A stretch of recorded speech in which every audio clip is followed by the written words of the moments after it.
In a royal family built on poise and protocol, change is rarely sudden. But this time, it was. Just moments ago, Princess Beatrice was granted a new, high-profile royal role, and the reason behind it, her sister. Eugenie's decision shocked even those closest to her. What happened behind palace doors has thrown the line of succession and sisterhood into chaos. Before we go deeper into what this really means for the royal family, make sure to subscribe so you don't miss a single update. It wasn't supposed to unfold this way. The announcement arrived with little warning, a single press release from the palace's communications office, cloaked in ambiguity, speaking of necessary evolution within the working royal framework. But behind those carefully crafted words lay a decision no one expected. Princess Beatrice, long kept at the edges of royal duty, had been chosen for a newly reinstated position previously rumoured to be Eugenie's. Within minutes, headlines exploded, questions multiplied, and whispers spread faster than the ink on the briefing. Palace insiders, speaking off the record, were blunt. This was a reshuffle, not a promotion. Translation? Something had changed behind the scenes, and Beatrice wasn't just next in line, she was a last-minute substitute. Timing wasn't coincidental either. Just days earlier, Eugenie had quietly stepped away from an undisclosed royal initiative. No public explanation, no interview, and no sign that it had been Beatrice's intention to fill that gap. Royal aides now find themselves in damage control mode, offering vague assurances that the princesses remain united in purpose, even as their actions suggest otherwise. Social media exploded with theories. Was Eugenie forced out? Did Beatrice step on toes or simply accept a role she'd long been denied? The truth, as always, lies somewhere between diplomacy and dysfunction. One source close to the Yorks put it plainly. Beatrice was ready. Eugenie wasn't. But readiness doesn't tell the whole story. The lines between duty and desire have blurred, and now the public wants answers. How did Beatrice, once considered the quieter of the two, end up taking centre stage? And why does Buckingham Palace seem so determined to redirect the narrative? The firm's statement, though brief, was anything but neutral. Its careful phrasing, "We commend the dedication of all working royals," was interpreted by some as a subtle dig at Eugenie's decision to step back. Others saw it as a vote of confidence in Beatrice, who has spent the last year quietly building her image, strengthening ties with King Charles and Queen Camilla, and proving herself more than just a figurehead in waiting. But behind every headline is a deeper current, and behind every new title is a story. This isn't just about a change in role, it's about a fracture in trust, a test of loyalty, and the kind of sibling story only the crown can complicate, because this isn't the beginning of something new. It's the culmination of something long kept in the shadows. To understand why this moment could reshape royal dynamics forever, we have to trace the tension building between the York sisters long before the cameras ever caught on. They were once seen as the inseparable York sisters, laughing, walking in step, sharing everything from childhood secrets to royal duties. But behind the smiles was a subtle rivalry, one that would quietly grow until it reached a breaking point neither could have imagined. Born into royalty but without the weight of direct succession, Beatrice and Eugenie were given freedom their Windsor cousins never knew. Dubbed the fun royals by tabloids, their early years were filled with shared holidays, school days cloaked in privacy, and public appearances that charmed a nation. But from the very beginning, there was a difference in how each sister responded to the role they were born into. Beatrice, the elder, leaned into it. She rehearsed speeches, polished her posture, studied the protocols. Eugenie, always warm but quietly rebellious, often slipped through the cracks, favouring a quieter life, a less structured path, and eventually a role far removed from the crown's glare. The York sisters often presented a united front. In interviews, they spoke of friendship. In photos, they mirrored each other's style. But insiders began to notice a pattern. Eugenie would step back from royal traditions, citing personal commitments or privacy, while Beatrice would step forward, standing closer to the Queen. aligning herself with Charles and Camilla's increasingly streamlined vision for the monarchy. As they moved into adulthood, their choices were no longer just different, they were symbolic. Beatrice stayed the course. Eugenie carved her own. After Queen Elizabeth's death, everything changed. The monarchy underwent a quiet transformation. Roles were reassessed, expectations redefined. Charles's vision of a slimmed-down monarchy required loyalty, availability, and predictability qualities Beatrice had come to embody. Eugenie, now a mother and more vocal about social causes, began to retreat further. Her presence at major royal events grew sporadic. Her press engagements became more curated. And although the public still saw them as a pair, those close to them knew the bond was quietly fraying. Tension simmered beneath the surface. According to former aides, meetings where both sisters were present became increasingly rare. Conversations were described as cordial but cold. A royal insider recalled a post-coronation dinner where Beatrice was seen seated beside Camilla while Eugenie arrived late and left early. It was clear, the source said, they were no longer walking the same path. Still, no one expected a fracture. No one expected silence. But that's exactly what happened. The sisters, once constantly in step, began to diverge in both duty and direction. The world had seen the smiles. What it hadn't seen was the slow, steady pull of two very different visions for what a royal life should be. But it wasn't just personality differences that drove them apart. It was a choice Eugenie made in secret, one that stunned even her closest allies. She never made a formal announcement, no press conference, no statement. But palace insiders say Princess Eugenie declined something big, something the firm had been grooming her for, and that single decision left a gap someone else had to fill. Fast. Behind the veil of royal tradition, some decisions are made in silence. This was one of them. According to confidential sources within the royal inner circle, Princess Eugenie was quietly offered the chance to spearhead a major patronage, one previously overseen by a senior royal, and symbolic in its weight. The kind of role that signals trust, endorsement, future elevation. And yet, without spectacle or ceremony, she said no. No explanation was ever given to the public. But those close to the decision say it wasn't made lightly, and it wasn't without consequences. Eugenie had been on a different path for some time. Her increasingly global profile, from environmental panels to humanitarian summits, had moved her into spheres far beyond Buckingham's polished corridors. While still deeply connected to the royal family, she had begun working with organizations that prioritized direct, unfiltered advocacy, sometimes at odds with palace messaging. Her alignment with bold, disruptive causes raised eyebrows behind closed doors. And then came the whispers. A disagreement, a firm conversation, a line crossed. One palace aide, under condition of anonymity, revealed that Eugenie had pushed back on royal messaging tied to a campaign she was being considered to lead. She didn't want to be a symbol, the source said.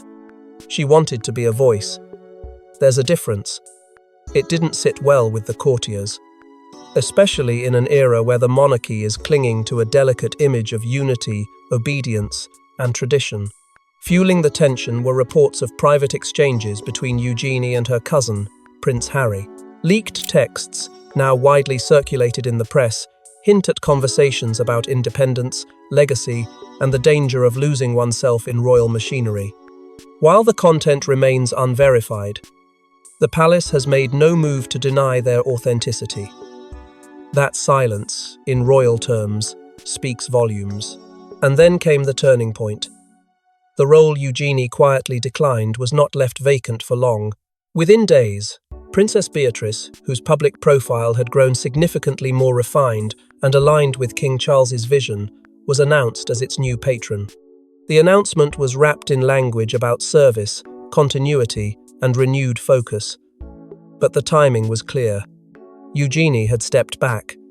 Beatrice had stepped in. For Beatrice, this wasn't just a new responsibility. It was a long-awaited moment. After years in the background, she had entered a vacuum created not by scandal, but by silence. A silence that carried its own weight. Eugenie's refusal wasn't just a private act, it was a signal, one that shattered the unspoken agreement between sisters and sent Beatrice directly into the royal spotlight.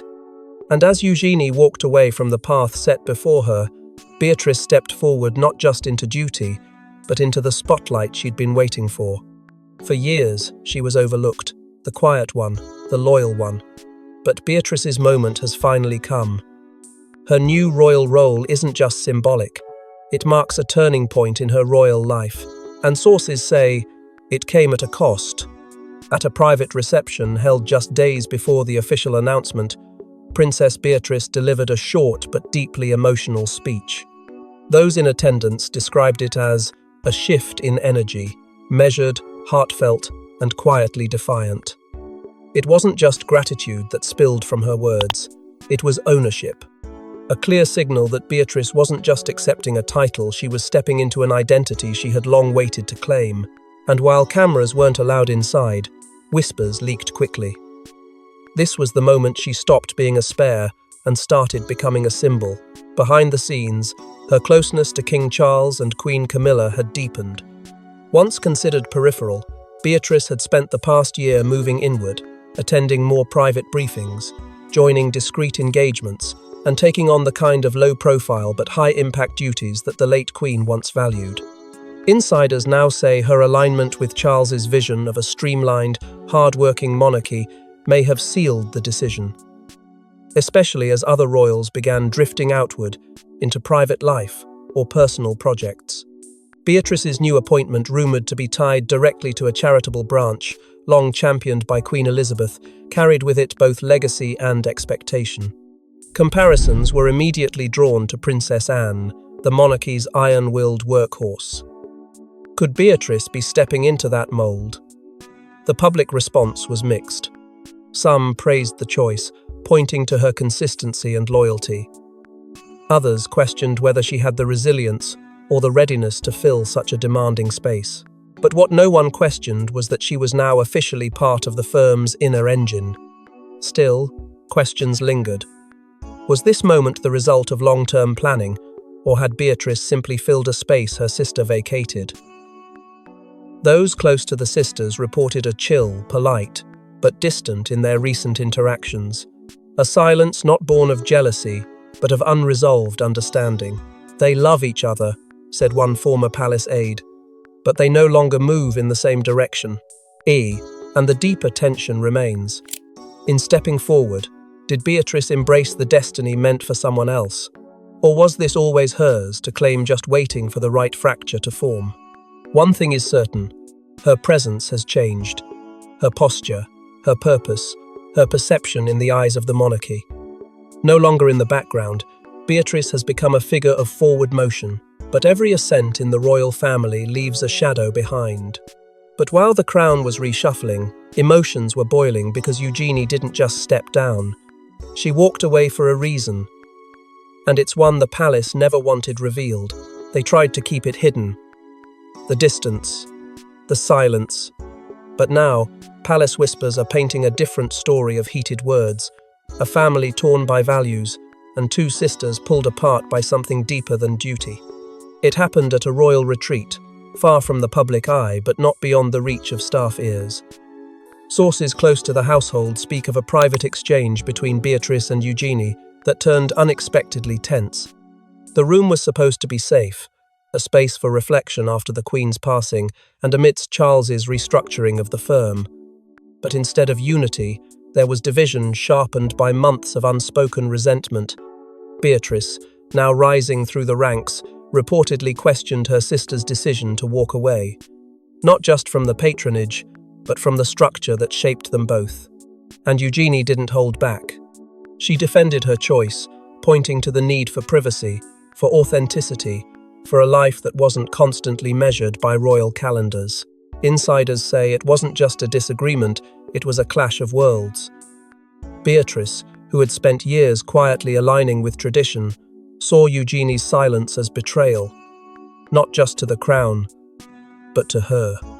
A sister's retreat interpreted as a refusal to share the weight. Eugenie, in turn, felt suffocated. Her growing frustration with palace culture, its obsession with optics, and its resistance to evolution had become too much. It was like speaking two different languages, one insider described, duty and independence. And in the middle of it all stood Sarah Ferguson. Their mother, once sidelined by the royal institution, now caught between daughters diverging in loyalty and philosophy. She'd spent years rebuilding bridges, but this was different. Friends say she tried to mediate softly, privately urging empathy, reminding them of the bond that had always kept them close. But even Fergie couldn't ignore the undercurrents. This wasn't about petty rivalry, it was about identity, and the institution knew it. Behind palace walls, the shift was noticed immediately. Royal aides began crafting contingency strategies, carefully managing appearances, reducing joint public engagements, and steering press narratives away from the possibility of another fracture reminiscent of Harry and Meghan. The goal? Containment. Keep it dignified. Keep it quiet. But the damage was already done. What had once been whispered was now being confirmed. Beatrice and Eugenie were no longer a united front. And yet, the story wasn't over. Because while the sisters reeled from their confrontation, a new player emerged, someone close to both, someone who had been watching, listening, waiting for the right moment, a voice neither had expected, a message that neither would be able to ignore. And just when the story seemed like it couldn't twist further, came an unexpected player. Someone close to both sisters, with a message neither saw coming. In a palace ruled by protocol, love is often whispered but rarely shown. But insiders say Sarah Ferguson made an emotional move to bring her daughters back together, risking royal ire to protect the bond that once defined them. With tensions escalating and headlines circling like vultures, Sarah Ferguson, affectionately known as Fergie, chose to act. Not as a duchess, not as a former royal, but as a mother. According to multiple sources close to the York family, she orchestrated a private sit-down between Beatrice and Eugenie off the record, off royal grounds, and without the palace's blessing. It was bold, unorthodox, and deeply personal. "This isn't about duty," she reportedly said to both. "This is about blood, and love, and what you'll lose if you don't stop now." The meeting was said to be emotionally charged from the very beginning. Beatrice, still overwhelmed by the weight of her new role and the media scrutiny surrounding it, reportedly broke down in tears. "I didn't ask for this," she confessed, her voice trembling. "I was just trying to hold it together." Those present say it wasn't defiance that filled the room. It was grief. Grief over what had changed, what had been left unsaid, and what had broken between them. Eugenie, by contrast, remained mostly silent, listening, watching, processing, her expression unreadable. She spoke only once, toward the end, and her words were vague but telling. "There are things I can't unsee," she said quietly, before standing to leave. Later that night, Beatrice reportedly received a text from her sister. Just 6 words. "I'm not ready, but I hear you." It was not reconciliation, but it wasn't rejection either. Reactions within the royal inner circle were mixed. Some aides admired Fergie's boldness, calling it a necessary intervention at a time when emotions had been left to rot behind palace walls. Others were less kind. One senior official allegedly labelled the move reckless, arguing it undermined the palace's efforts to project unity during a delicate period of transition. But to Sarah Ferguson, none of that mattered. She had done what mothers do. She had stepped into the silence and tried to repair what centuries of tradition had ignored. The human cost of royal duty. Whether her efforts brought healing or merely exposed deeper fractures remains unclear. But one thing is certain. Sarah's intervention shifted the narrative. It forced the palace to reckon not with image, but with emotion. Not with protocol, but with pain. And it reminded the world that behind every royal title is a family bound not by rules, but by blood, and that sometimes the bravest act of loyalty isn't silence. It's speaking when no one else will. But while family tried to fix what tradition fractured, the public was beginning to notice and demand answers. Has the monarchy learned nothing? That's what thousands began asking online.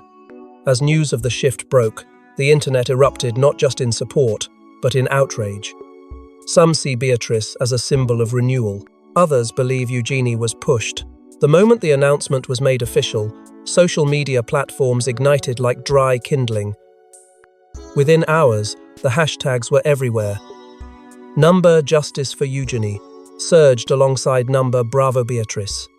Two competing narratives, two wildly different truths, yet both gaining traction with a public that was no longer satisfied with palace press releases or stoic smiles from balconies. This wasn't just about a new role, it was about the meaning behind the move and the deep-rooted questions it stirred about fairness, transparency, and the cost of wearing the crown. Royal commentators wasted no time diving in. Some praised Beatrice as a breath of fresh air, a woman who had weathered personal scrutiny and finally earned her place in the inner circle. Others, however, raised alarm bells, drawing parallels to past moments when the firm had chosen one voice over another. They cited history, they cited pain, and at the center of that argument was Eugenie. Clips began resurfacing online interviews where she'd passionately spoken about mental health, body image, and freedom of identity. Audiences now watched those same clips through a new lens. Was this the price she paid for speaking her mind? Meanwhile, Beatrice stepped into her new role with grace, but not without attention. Her first public appearance following the announcement, a charity event linked to the Queen's legacy, went viral. Dressed in muted tones, her speech was brief, polished, and clearly rehearsed. The crowd applauded, the press approved, but the comment sections told a different story. "Where is Eugenie?" read one. "What aren't they telling us?" asked another. Soon, the murmurs grew into a collective frustration that couldn't be ignored. Leaked quotes, anonymous aides, tense meetings, the usual shadows that follow every royal shift. Except this time, the public wasn't content to sit quietly and speculate. Online petitions emerged.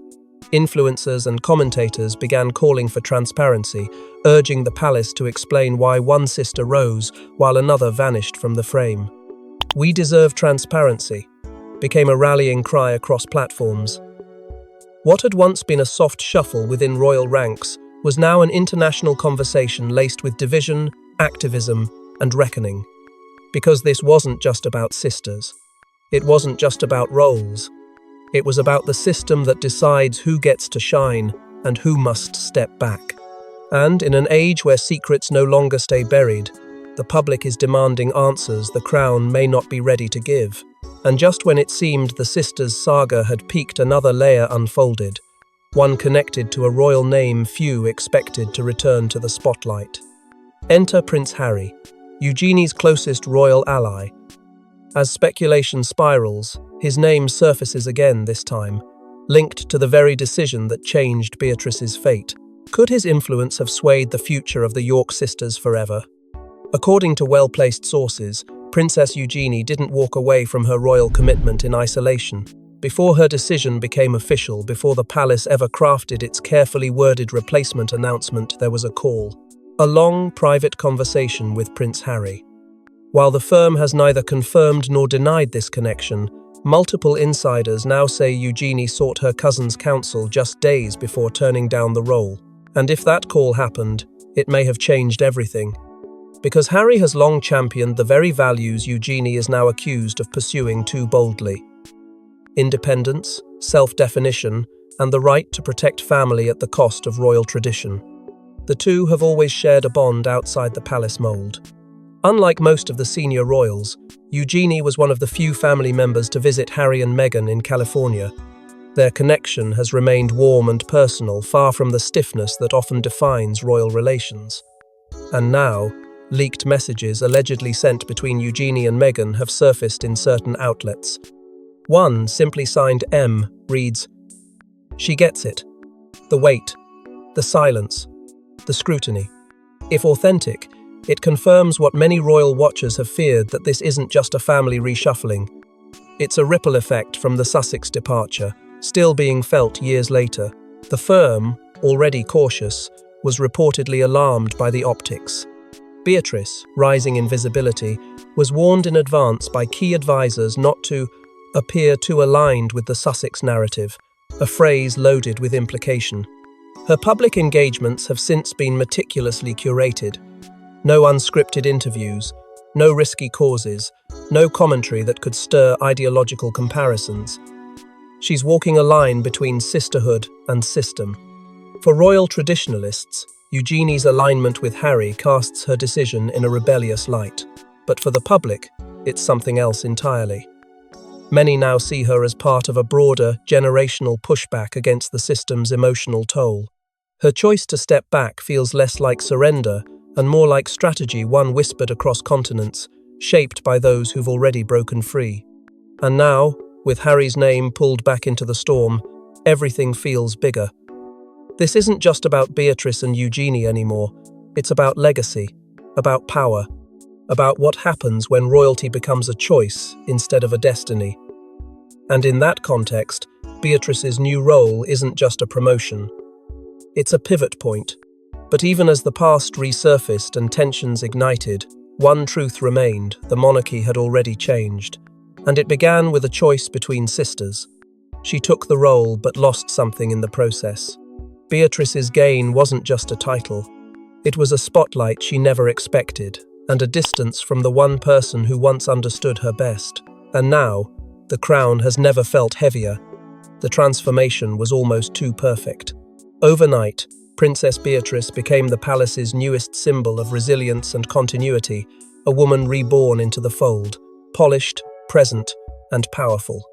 Her calendar filled with appearances, her name attached to a new generation of royal initiatives. The press called it a reinvention. Palace insiders whispered a different word: replacement. But while the cameras caught the poised exterior, those closest to her saw something else entirely. A flicker of hesitation behind the royal wave. A moment of pause when the microphones were turned off. As one aide quietly put it, "She's doing what's asked of her, but don't mistake duty for certainty." And Eugenie? She disappeared from the picture almost as quickly. A quiet relocation overseas, framed as temporary, became her new beginning or her escape. Friends say she needed time to think, to breathe, to separate her identity from the royal machinery she'd never fully trusted. Her words, shared with just a few, were telling, "I didn't want to be edited into someone I'm not." And as she stepped back, Beatrice stepped forward. But neither move felt like victory. Instead, it felt like an exchange, one sister's silence traded for the other's spotlight. The shadow of their grandmother, Queen Elizabeth, loomed over both. The queen who mastered the art of duty without ever revealing the cost. For Beatrice, aligning with that legacy brought honor but also weight. Every decision scrutinized, every word passed. For Eugenie, distancing from it became both a liberation and a loss. Because, while the Queen's image remained steady on palace walls, her granddaughters were rewriting their own paths and discovering just how complicated that could be. Even family photos told the story. At recent events, the space between the sisters was noticeable, not dramatic, but deliberate. Smiles remained, but the warmth had dimmed. No joint statements. No subtle glances exchanged across crowded rooms. And yet, those who've known them longest say the bond isn't broken, it's bruised. Time may mend it, or time may deepen the divide. But what's undeniable is this: the choices made in the quiet halls of Buckingham Palace are no longer just about crowns and titles. They're about identity, and about who each woman is becoming in a system that rarely allows for individuality. And as the public watches the new royal generation rise, one question lingers. In the end, one sister stepped forward, one stepped away, and the monarchy held its breath. Because behind every royal title is a story the crown can't silence forever. Thanks for watching. Don't forget to like and subscribe, and we will see you in the next one.